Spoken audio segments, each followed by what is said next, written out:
আউযুবিল্লাহি মিনাশ শাইতানির রাজিম বিসমিল্লাহির রহমানির রহিম। আজ আমি কিছু কথা বলার উদ্দেশ্যে আপনাদের ভিতরে এসেছি। আমি বাংলাদেশ জাতীয়তাবাদী যুবদল করি, যুবদলের একজন কর্মী।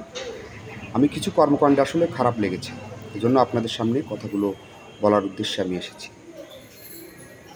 আমার যে ভাইরা জামাত ইসলামী বাংলাদেশ বলা হয়ে থাকে, যে ভাইরা, তারা দেখছি বিভিন্ন মিডিয়া সেলে অপপ্রচার চালাচ্ছে।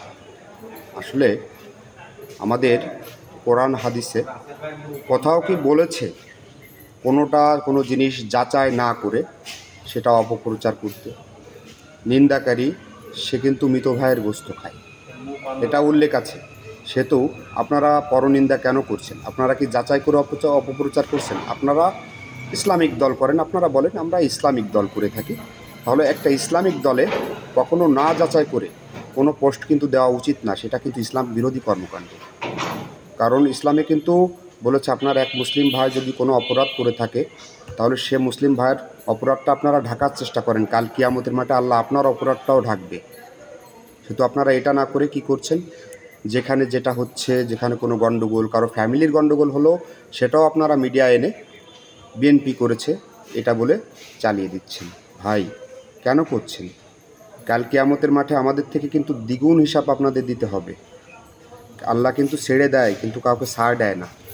আপনারা ভোট পেয়াসী হয়ে যেটা করছেন এটা খুব আপত্তিকর ভাই।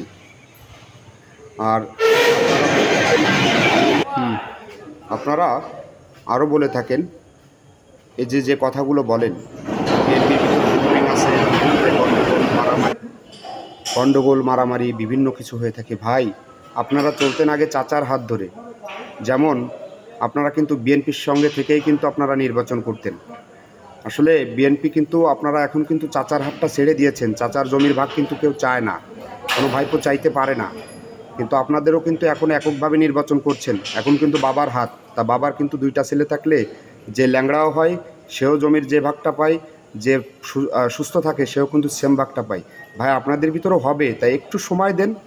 এত লাফালাফি করেন না, এত ব্যস্ত হচ্ছেন কেন? একটু সময় দেন।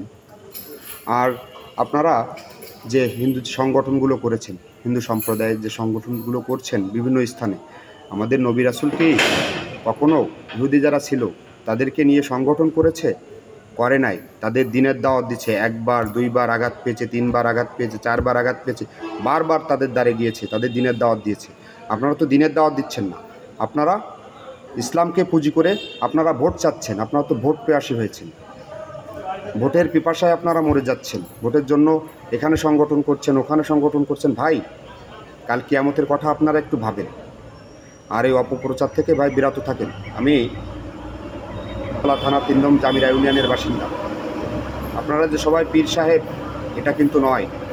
আপনারা দেখছেন, আপনারা লক্ষ্য করে দেখেন, আপনার যারা ইউনিয়নের নেতৃত্ব পর্যায়ে আছে, আপনার থানায় নেতৃত্ব পর্যায়ে যারা আছে, হাতের 5টা আঙ্গুল কিন্তু সমান হয় না। সেহেতু যারা নেতৃত্ব পর্যায়ে আছে তাদের 50%। আপনি আসেন, আমি দেখিয়ে দিচ্ছি তারা কত টাকা দুর্নীতি করেছে। আমার সঙ্গে আসেন, আমি দেখিয়ে দিচ্ছি। আর ইদানিংকাল দেখতে পাচ্ছি ফ্যাসিবাদ নিয়ে আপনারা ওই স্বৈরাচার আর রাজাকার মিলেমিশে হয়েছেন একাকার।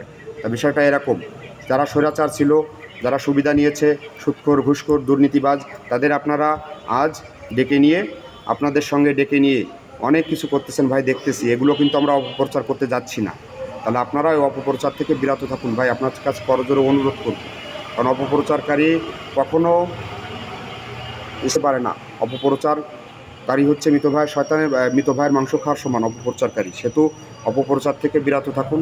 আর আসেন, যদি মেলা সমস্যা আসেন, আমি বাস্তবতায় দেখিয়ে দিচ্ছি। আমার জামিরা ইউনিয়নে যারা আছে তাদের দিয়ে আমি দেখিয়ে দিচ্ছি কে কোন খারাপ কর্মকাণ্ডে লিপ্ত, কে নারীবাজি করে, কে জমি ফাঁকি দেয়, কে কী করছে, কে ব্যাংক করতেছে দুর্নীতি করে, বা বিভিন্ন কিছু আমি দেখিয়ে দিচ্ছি আপনাদের। আমি হাতে কলমে দেখিয়ে দিচ্ছি। এমনকি আমাদের যে ঐতিহ্যবাহী জামিরা বাজার আসমতে স্কুল অ্যান্ড কলেজে যে সভাপতি নিয়েও কিন্তু দুর্নীতি হয়েছে ভাই। সেহেতু এগুলো আপনারা তুলে ধরেন ভাই। ইসলাম কী বলে? ইসলাম বলে যেটা সত্য সেটা প্রচার করতে। তা আপনারা এগুলোও তো সত্য জিনিস, আপনারা আসেন, যাচাই করেন, যাচাই করে এটাও প্রচার করেন।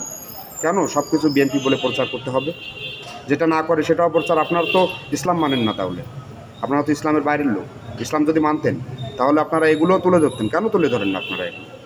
আপনারা যে উল্টোপাল্টা প্রত্যেকটা জিনিস যেটা হয় বিএনপি নামে চাপিয়ে দিয়ে চাঁদাবাজ দল, হ্যাঁ চাঁদাবাজ দল বুঝলাম। আর একটা জিনিস, সংসদে কিন্তু প্রথম কিন্তু বিসমিল্লাহ দিয়ে শুরু করেছিল জিয়াউর রহমান, আপনারা কিন্তু ভাই শুরু করেননি। আর মুসলিম দল বললে ওই যে জামায়াত ইসলামী বাংলাদেশ, তো ইসলামী ব্যবহার করতে গেলে মূলত করতে হয় যারা বিএনপি করে, বিগত ফ্যাসিসবাদ যারা, তারাও ইসলাম ব্যবহার করতে পারে, কিন্তু আপনারা করতে পারেন না, কারণ আপনারা সেই কর্মকাণ্ডগুলো করতেছেন না। কারণ যেখানে বাংলাদেশে 95% মুসলিম, 95% মুসলিমের দেশে যদি শতকরা 40% ধরলাম, 40% ভোট যদি বিএনপি পায় বা অন্য দল পালা 40%, আপনাদের তো 20% আছে ভাই। তাহলে আপনারা তাহলে এই 40%-এর ভিতরে 40% মুসলিম রয়েছে, তাহলে ইসলামিক দল বললে তাদের বলতে হয় আপনারা যে কর্মকাণ্ড করছেন আপনারা এটা মুসলিমের ভিতর পড়েন না আপনারা। আপনাদের কাছে করজোরে অনুরোধ করব, সবাই আমরা ভাই, একজন আর একজনের ভাই।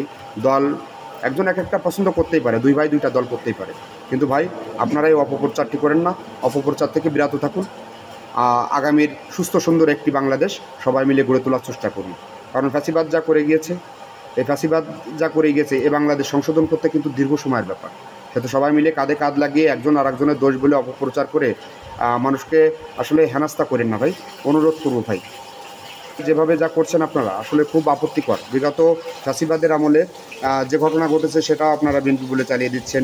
কোনো কিছু হলে আপনারা এই যে বিগত কিছুদিন আগে যেটা অতটা আঘাতে যেটা মারা গেছে, আপনারা কি শনাক্ত করতে পেরেছেন এরা বিএনপির লোক? কোনো সাংবাদিক পেরেছে? বা গত যেদিন ঘটনা ঘটেছে আপনারা সময় সংবাদে দেখলাম, এত কোনো চাঁদাবাজি বা কোনো কিছু না, কিন্তু আপনারা এগুলোও কিন্তু প্রচার করতেছেন তাদের জ্ঞান বিভিন্ন কিছু বলে। ভাই, কিয়ামতের মাঠে আপনাদের হিসাব দিতে হবে, কঠিন হিসাব দিতে হবে, কঠিন হিসাবের আওতায় আসতে হবে আপনাদের। কারণ আমরা তো নামাজ কালাম দেখা গেল যারা আছে কম করে, আমরা ইসলাম ভীরু, ধর্মভীরু, কিন্তু আপনারা কিন্তু নামাজ কালাম করেন, এই বিষয়টা আরও বেশি ভালো জানেন। সে তো আপনাদের হিসাবটা কিন্তু আমাদের থেকেও কঠিনতরভাবে দিতে হবে। কারণ আমি সাধারণ মানুষ, আমি হাফেজ না, আমি একটা হাফেজ যে হিসাবটা দিতে হয় আর সাধারণ মানুষের কিন্তু সেই হিসাবটা দেওয়া লাগবে না, একটা হাফেজের হিসাব কিন্তু বেশি হবে। সেহেতু আপনারা ভাই এগুলো করেন না, করজোরে অনুরোধ করব। আর আমার কোনো কথায় ভুল ত্রুটি হইলে আপনারা অবশ্যই আমাকে ক্ষমাশূন্য দৃষ্টিতে দেখবেন, কারণ আমি আপনাদের ভাই, কারো ভাইপো।